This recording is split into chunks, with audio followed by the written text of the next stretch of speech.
Estimados irmãos espíritas e não espíritas, sejam bem-vindos ao nosso canal. Inscreva-se, compartilhe, avalie. Neste mês do Setembro Amarelo, nossa saudação a todos os irmãos encarnados e desencarnados, aqui presentes na Aliança Espírita Irma de Castro, a nossa Meimei Gravatá, dizendo que a nossa saudação vem com o grande conselho de Emmanuel, que está contido na primeira sentença do capítulo 4 da obra Paz. O capítulo 4 chama-se Fé e Vida. Então, através da mediunidade de Chico Xavier, disse o benfeitor Emmanuel: por mais que sofras, guarda a fé em Deus e segue adiante, no caminho que a vida te deu a trilhar.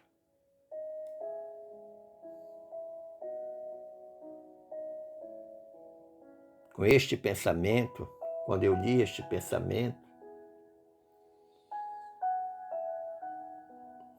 eu tive a ideia do título desta reflexão: Viver sim, desistir jamais.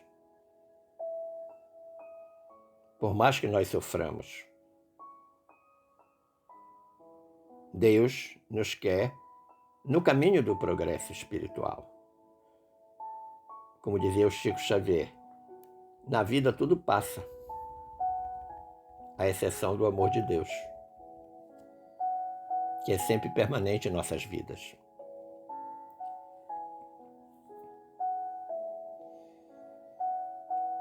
Muitos perguntam qual a razão da existência humana. Eu não posso entender que a existência é como apenas uma consequência, que eu sou uma consequência de um espermatozoide e de um óvulo, do meu pai e da minha mãe, respectivamente,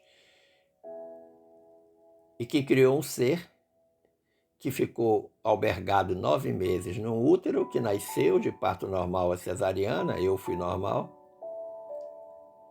e que está vivendo aí há 74 anos as experiências da existência. Eu existo por quê? Só porque eu sou fruto de um ato de amor, evidentemente? Ou vai além disso?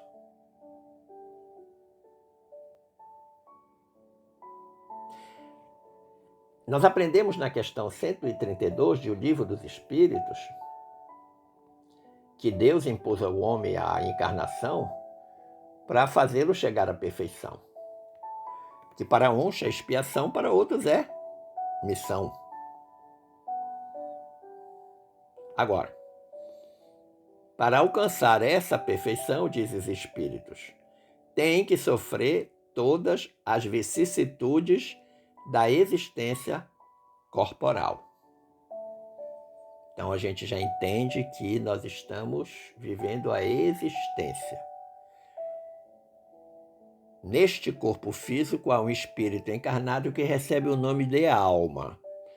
Quando o corpo desaparecer com a morte física do corpo, o espírito se liberta, a alma se liberta e volta para a erraticidade, volta para o plano espiritual, na condição de espírito. Qual foi a finalidade de viver X anos num corpo físico? A perfeição, buscar a perfeição. Buscar o progresso espiritual, depurar-se das imperfeições. Nós podemos conceituar vicissitudes existenciais como todos aqueles desafios que o ser humano reencarnado passa. Sejam desafios materiais, morais ou espirituais.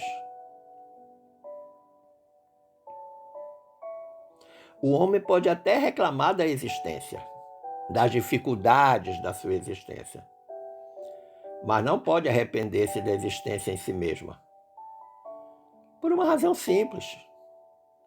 Muitos dizem assim, eu não queria ter nascido. Não pode dizer isso. Por uma razão muito simples. Nós desconhecemos o que foi acertado no nosso planejamento reencarnatório. Enquanto espírito que nós estávamos na erraticidade, evidentemente que nós passamos por todo um planejamento para voltarmos à carne. A maioria de nós pediu para voltar. Algumas reencarnações são compulsórias, vem de todo jeito, querendo ou não querendo. Mas nós, a grande maioria, pediu para voltar. Por que pediu para voltar? Porque sabe que não está pronto ainda. Que deixou de fazer muita coisa na última vez que esteve reencarnado. Existiu na Terra.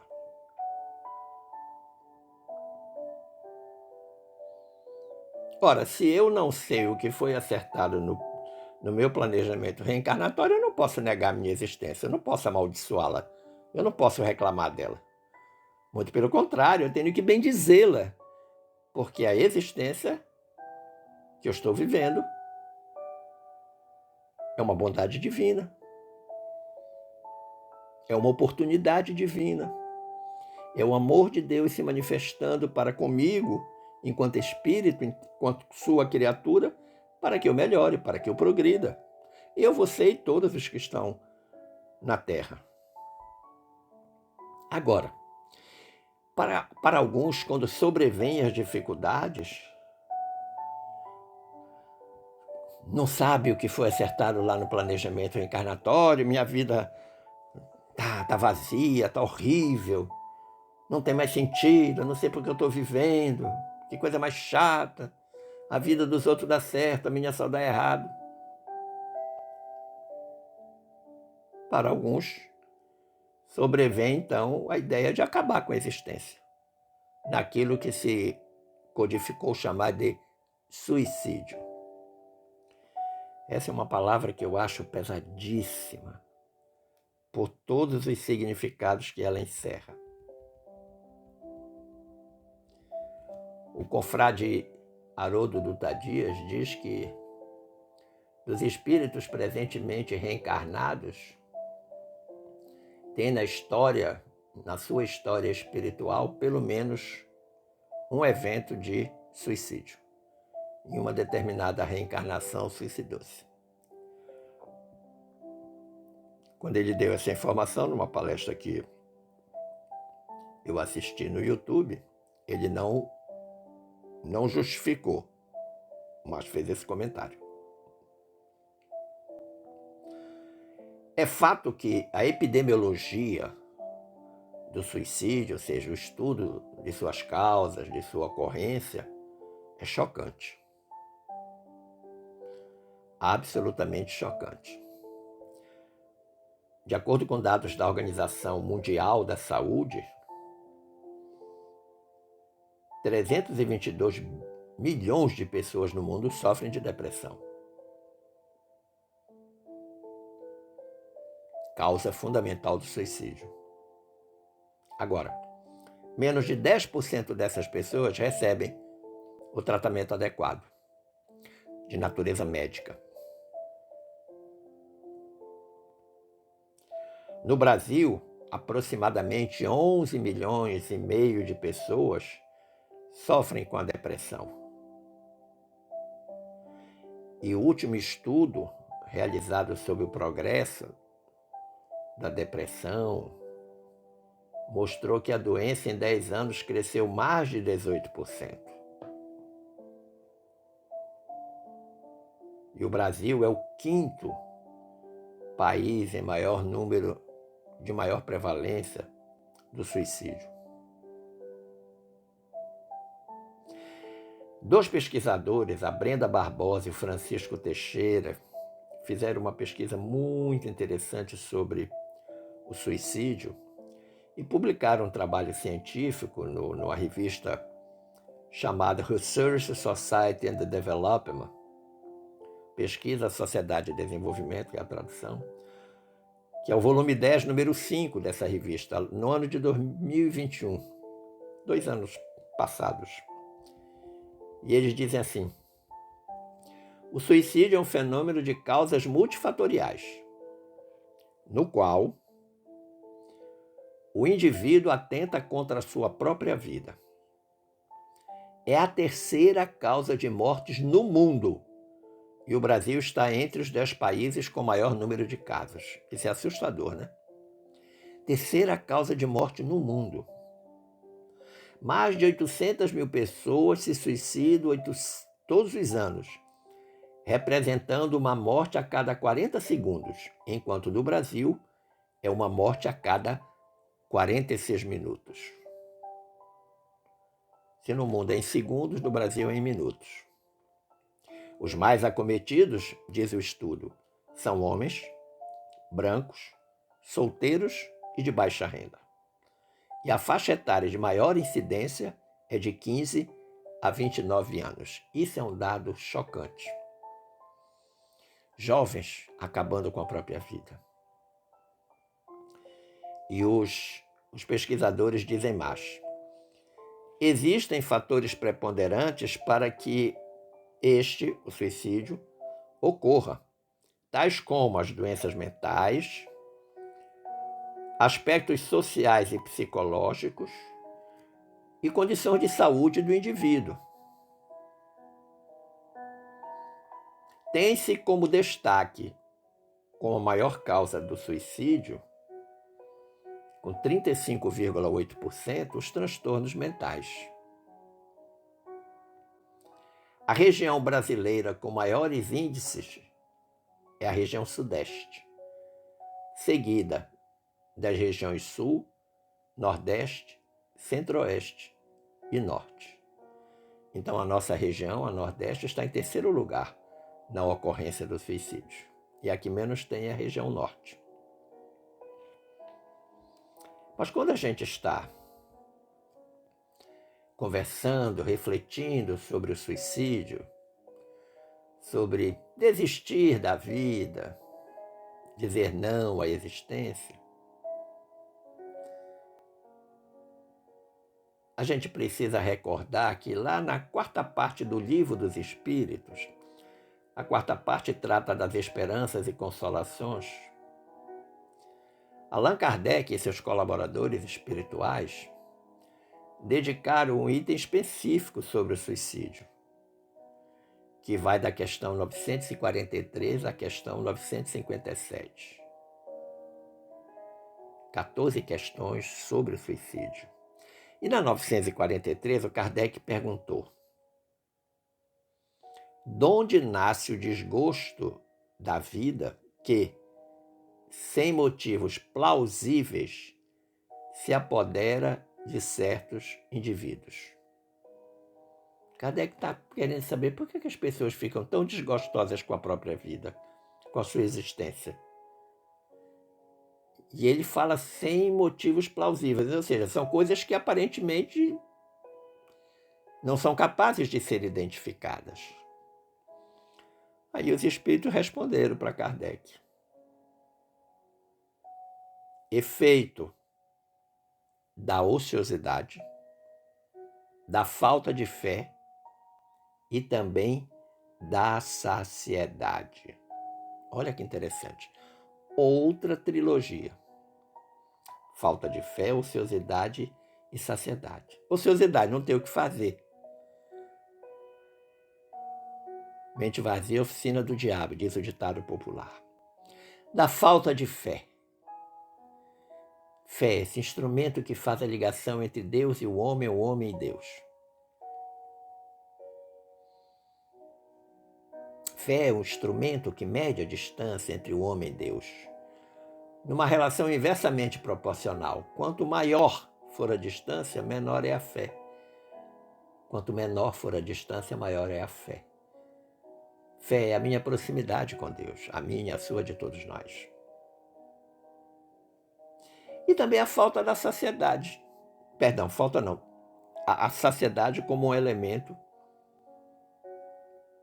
de onde pode nascer o desgosto pela vida. Tem tudo, tem tudo, tem tudo, que não falta nada. Não falta mais nada na vida.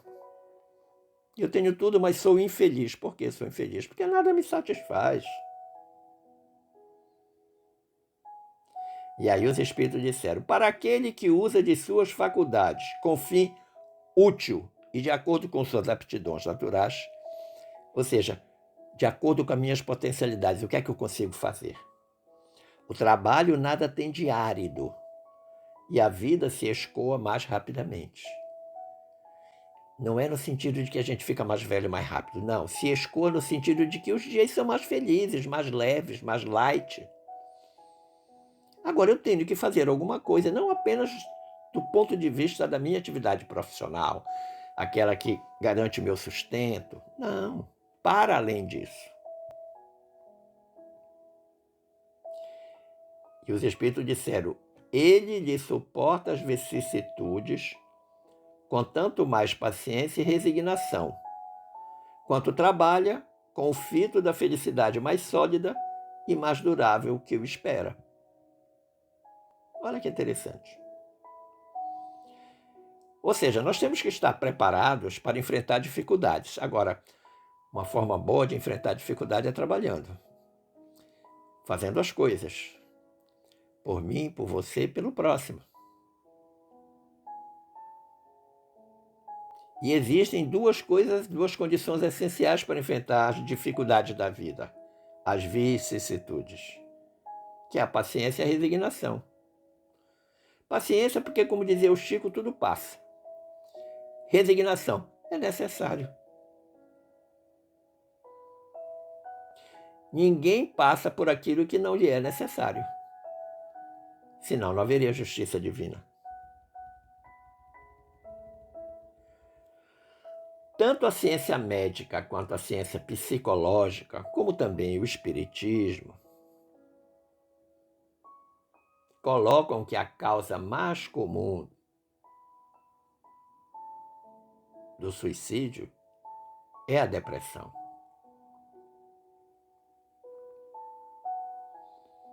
Esse estado de menos-valia que a criatura se coloca. E vem uma grande pergunta: como essa questão deve ser enfrentada? Como é que eu vou fazer o enfrentamento da depressão? O confrade Jorge Elahá, ele utiliza uma analogia prática muito interessante. Ele diz que diante da depressão devem entrar em ação o Exército, a Marinha, a Aeronáutica, a Polícia Militar e os bombeiros. Mas não tome ao pé da letra. Eu vou explicar o que disse o Elahá. Por que ele usou essas figuras? Resolveu construir essa analogia. O Exército é a medicina. É a primeira que deve ser procurada nos casos de depressão. O papel do Exército, o papel da medicina é cuidar da logística. É deixar o terreno, que é o corpo físico, em boas condições de uso. Você não planta nenhuma lavoura sem que a terra esteja preparada. A terra seja adubada, a semente seja de qualidade, seja feito todo aquele processo que a gente conhece do plantio de alguma coisa. Você prepara o terreno. A medicina cuida do corpo físico, com todas as suas inquietações e consequências da depressão. A Marinha. A Marinha é a psicologia. Onde é que a Marinha trabalha? Nas águas. Então, a psicologia vai cuidar das lágrimas, águas que vertem dos olhos de quem está sofrendo. Então, a psicologia vai tentar fortalecer a psique do indivíduo. Vai atuar no seu psicológico, para que ele tenha mais força no enfrentamento da sua dificuldade. E aeronáutica?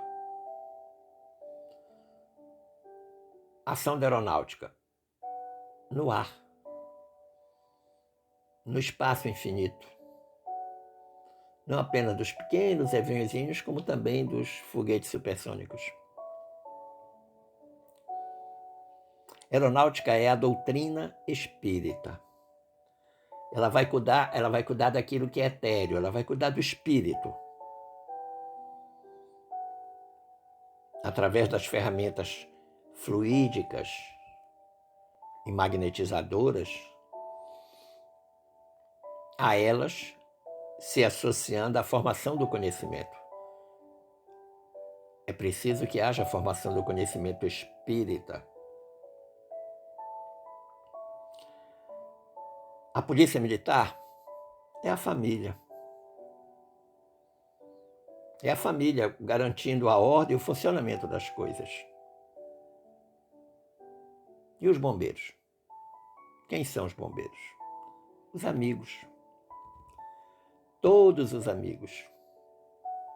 Juntos, solidários, unidos, coesos, apagando os incêndios da tristeza e da falta de ânimo.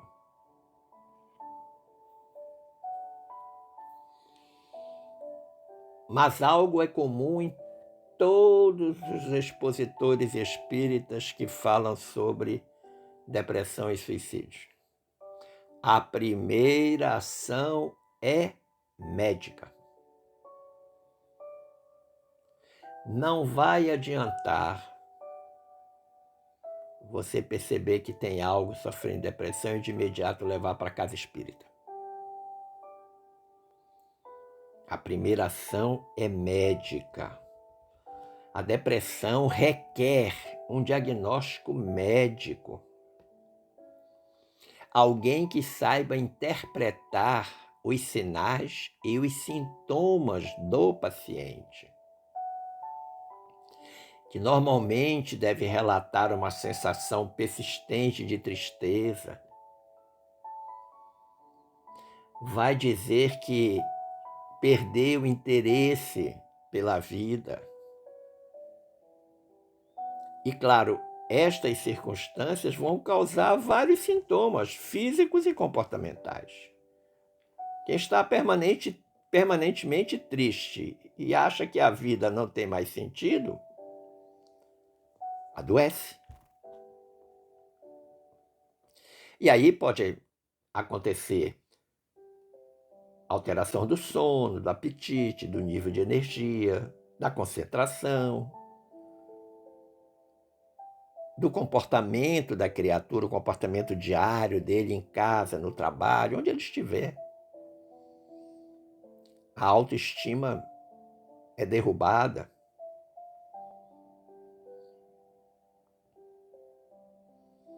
A depressão pode associar-se a pensamento suicida. Se nós formos recorrer à medicina para explicar essa questão da sintomatologia, os sintomas mais comuns, por exemplo, no humor de alguém que está passando por um quadro depressivo, é ansiedade, apatia, culpa, descontentamento generalizado, desesperança, mudança de humor, inclusive mudanças drásticas, perda do interesse ou perda do prazer nas atividades que realiza, solidão, tristeza, tédio, sofrimento emocional. Um grande sofrimento emocional. No comportamento, os sintomas mais comuns são a agitação, a automutilação, choro excessivo, irritabilidade e isolamento social. Isso é uma característica de alguém que experimenta depressão. No sono, por exemplo, o sono do deprimido, despertar precoce, passa o dia com muita sonolência, um excesso de sonolência. Outros sofrem de insônia, outros têm um sono muito agitado. Isso tudo são sintomatologias e sinais pelas quais se pode identificar a depressão do ponto de vista médico. No corpo, o que é que acontece? Fadiga, sente-se cansado sem quase fazer nada. Outros sentem uma fome excessiva. Outros são inquietos, não conseguem ficar sentadinho, paradinho por 5 minutos. Não consegue. Na cognição, no aprendizado, falta de concentração, lentidão quando está fazendo alguma atividade e os pensamentos suicidas, que nós conhecemos na doutrina como ideação suicida. Tem pessoas que ganham peso, outras perdem peso. Mas também é comum acontecer o uso e abuso de substâncias, de remédios, por exemplo. Falta de apetite é comum. Repetição incessante, contumaz de alguns pensamentos. Principalmente os pensamentos ligados a acabar com a própria vida. A chamada ideação suicida. Do ponto de vista médico, o tratamento vai combinar medicamentos, psicoterapia, separados ou conjuntamente. Vão entrar na atenção a esse paciente um clínico geral, um psiquiatra. Muitas vezes assim, mas eu não estou doido, por que é que eu vou do psiquiatra? Quem disse que psiquiatra cuida dos loucos? Não. Ele cuida dos transtornos mentais. O geriatra, para pessoas idosas, é preciso ser consultado. A segunda ação, se a primeira é a da medicina, a segunda é da psicologia. Os psicólogos têm um papel extremamente importante no tratamento das pessoas com depressão. A psicoterapia é considerada um tratamento eficaz, o mais eficaz para a depressão. Agora, é preciso reconhecer, e aí é um aviso principalmente para a família, que pessoas depressivas que nunca tiveram contato com o psicólogo, pode ser que desenvolva uma grande dificuldade para falar sobre os seus sentimentos, sobre os seus problemas, nos primeiros encontros com o psicólogo. Primeiro que quando você chega com alguém e diz para ela, vamos a um psiquiatra, vamos a um psicólogo, a reação natural é dizer, eu não estou doido. Eu não preciso. Há logo uma negação imediata.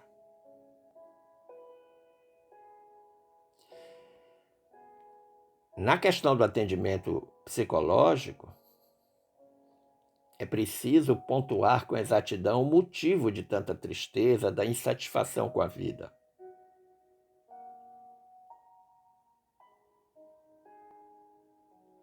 Porque esse é o grande desafio que a criatura está vivendo. Agora, a psicologia tem algo que eu considero importante. Os psicólogos, eles adequam a técnica psicológica com o perfil de cada paciente. Isso é importantíssimo. Não há um procedimento padrão. Todos passam por esse procedimento. Não. Isso, inclusive, torna a consulta mais proveitosa, mais confortável, gera um ambiente de confiança entre o paciente e o psicólogo. Enquanto o médico pergunta muitas coisas para obter respostas durante a anamnese para construir o diagnóstico, no caso da psicologia, o psicólogo ouve mais. E ele incentiva a livre expressão. Ele tem que incentivar. E tem que deixar bem claro que o paciente tem que sentir-se inteiramente à vontade para falar sobre o que ele quiser e o tempo que ele quiser. Evidentemente que tem o tempo da consulta, porque a sala de recepção tem algumas pessoas esperando, claro. Quais seriam as possíveis contribuições da psicologia? Aprimorar o manejo do estresse no dia a dia. Somos pessoas estressadas, sim ou não? Sim. A correria do dia a dia, as responsabilidades, a nossa dificuldade de enfrentar problemas, a nossa pouca fé, nosso distanciamento de Deus. Elevar a autoestima e a autoconfiança. A psicologia pode fazer isso com o paciente. Como também ela pode identificar crenças e comportamentos disfuncionais, ou seja, que são anômalos. A psicologia deve estimular o paciente a desenvolver a sua inteligência emocional.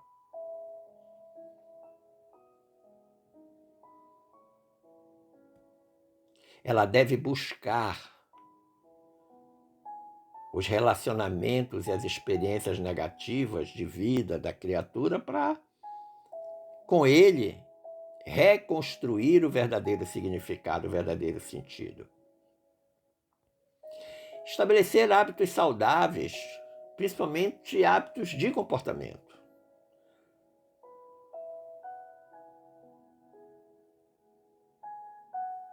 Definir objetivos profissionais para a criatura. Ajudá-las a encontrar o propósito da vida. Ajudá-la a desenvolver mecanismos para tolerar as situações nocivas, as emoções que fazem mal à saúde mental. Ajudá-las a descobrir como lidar com pessoas difíceis. Isso aí é algo extremamente importante.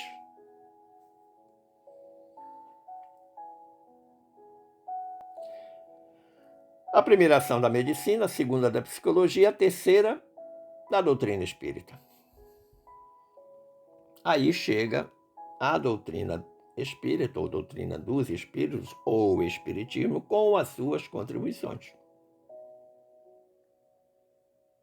Segundo o espiritismo, a depressão se origina nos transtornos da alma, como também todas as enfermidades do corpo físico. Almas doentes, corpos doentes. Existem causas espirituais da depressão? Sim, existem causas espirituais. Se o transtorno é da alma, a alma é o espírito encarnado, que causas são essas? Por exemplo, as transgressões cometidas nesta ou na vida passada, ou em vidas passadas. Porque em ambas a gente acaba conquistando inimigos. Das vidas passadas, nós conquistamos os chamados inimigos espirituais. Aqueles que estão prontos a promover um processo obsessivo sobre nós.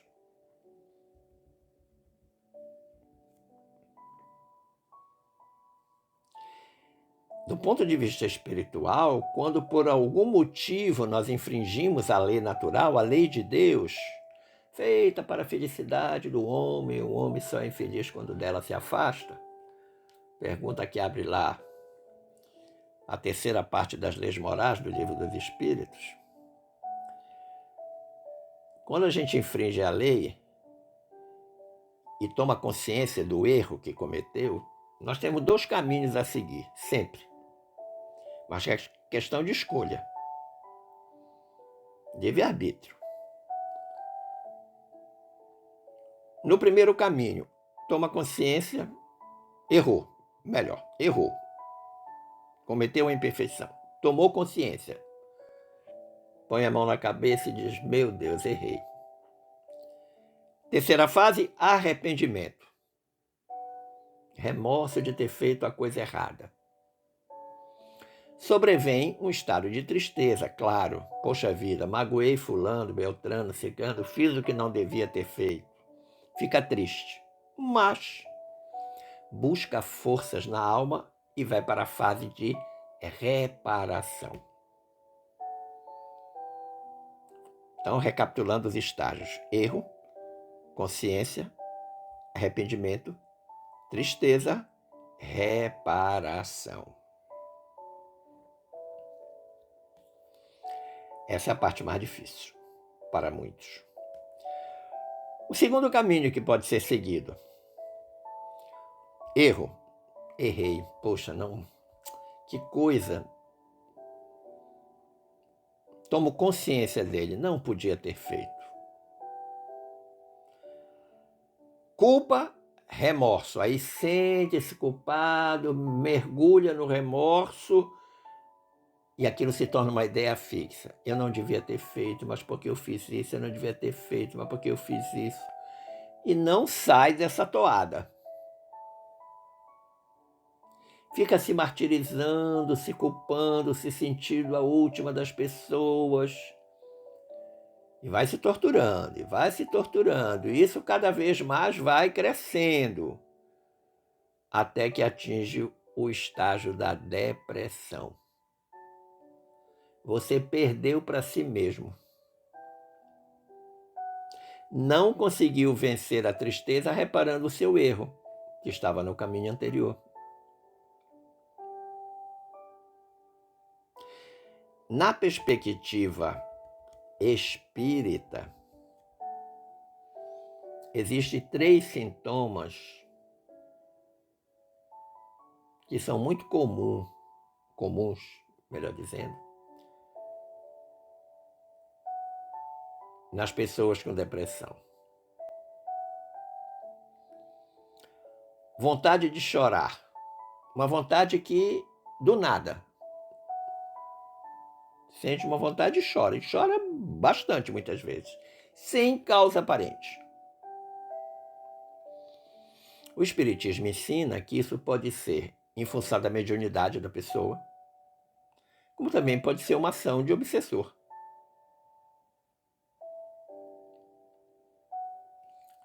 Segundo sintoma, sensação de que vai morrer. Sente uma tristeza imensa, não sabe a causa, sem causa aparente. Fica triste, vou morrer.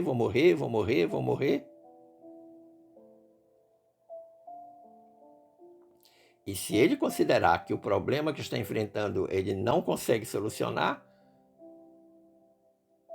a depressão aprofundar, ele pode chegar ao suicídio. E o terceiro sintoma é o sentimento de vazio que a pessoa tem. Por quê? A autoestima está baixa. A pessoa não sente nenhum valor em si mesma. Não consegue reconhecer seus valores. E, ademais, refugia-se na solidão. Evita o contato com outras pessoas.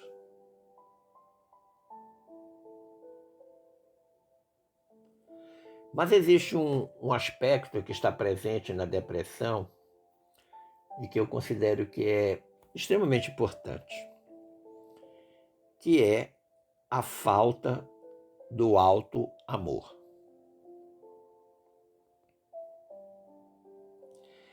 Vamos lembrar que no mandamento que diz amai o próximo como a ti mesmo, o auto-amor foi estabelecido como parte da lei, como parte do mandamento. Amar ao próximo como a si mesmo. Amar a mim mesmo, meu auto-amor. aprender a amar-se. Aprender a amar-se é reconhecer as próprias imperfeições que nós temos como seres humanos. Mas isso não significa dizer que eu tenho que sofrer da síndrome da Gabriela. Eu nasci assim, eu cresci assim, você sempre assim. Não. Tenho uma imperfeição? Vou lutar para corrigir. Sim, sem dúvida. Agora, nós precisamos acabar com essas idealizações acerca de nós mesmos. Projetar o ser perfeito, que a gente nunca vai conseguir ser, pelo menos até que o espírito esteja completamente depurado de todas as imperfeições, e para isso vai ser preciso muitas encarnações. Vão ser preciso muitas encarnações.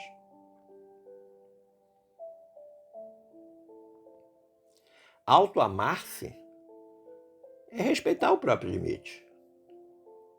Aliás, antes de respeitar, entender. Todos nós temos limites de muitas naturezas. Limites biológicos, psíquicos, espirituais, econômicos, financeiros, materiais. Nós temos que respeitar os nossos limites. Saber até onde podemos chegar. Agora, não podemos usar a inércia como justificativa. Ah, não, eu só consigo ir até aqui. Será?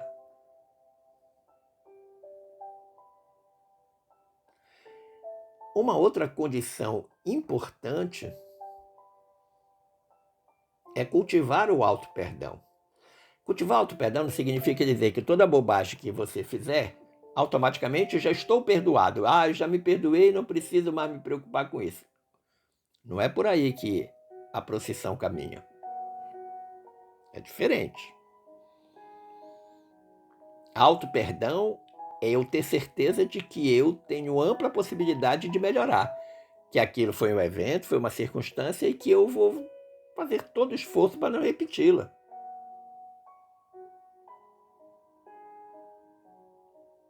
O auto-perdão é tão necessário quanto perdoar o erro dos outros.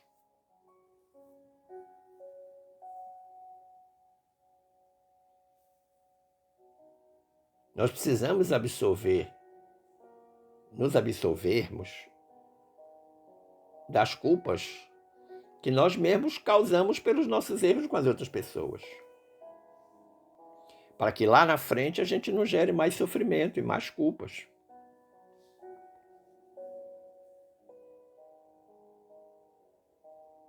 Eu tenho que me aceitar como pessoa, sabendo que o meu espírito, a minha alma, me ajudará a traçar o caminho do autoaperfeiçoamento moral e espiritual. O autoamor também cobra nossa consciência para a necessidade de elevação. E aí a gente consegue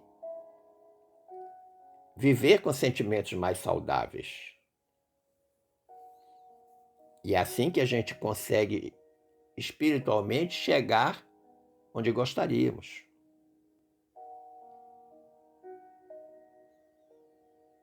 Amar-se é respeitar-se, auxiliar-se, perdoar-se. Amor ao próximo é respeitá-lo, auxiliá-lo, perdoá-lo. Se nós aplicarmos essa trilogia em nós mesmos e no próximo, estaremos em paz com a nossa consciência.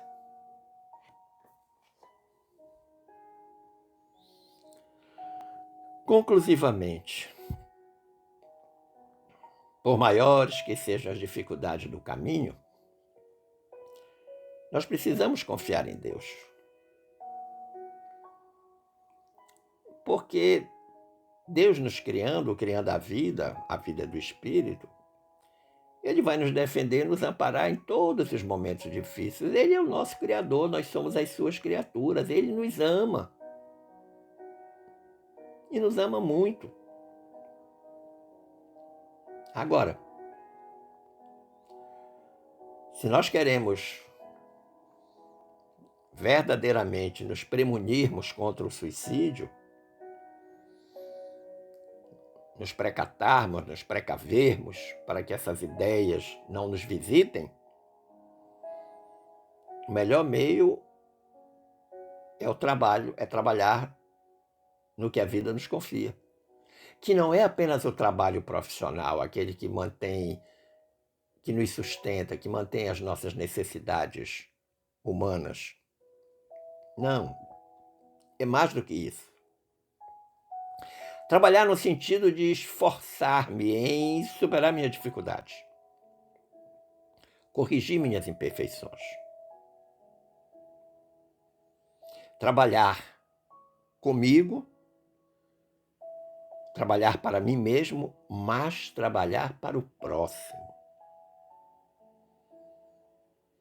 Ajudar as pessoas a melhorar a sua existência.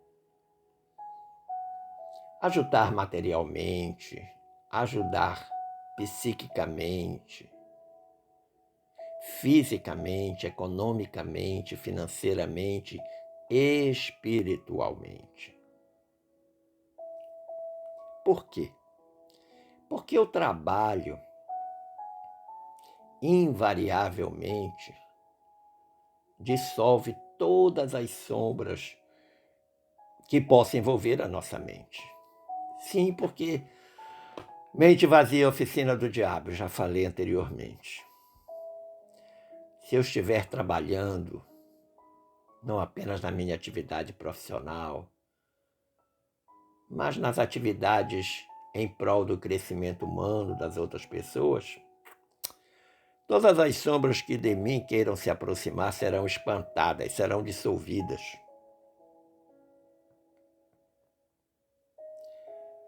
Como diz o Gonzaguinha, isso verdadeiramente é viver e não ter a vergonha de ser feliz. O nosso recado final é viver sim, desistir jamais. Agradecendo o carinho da atenção dispensada, das boas vibrações, eu desejo que fiquemos todos em paz com Jesus. Um forte abraço.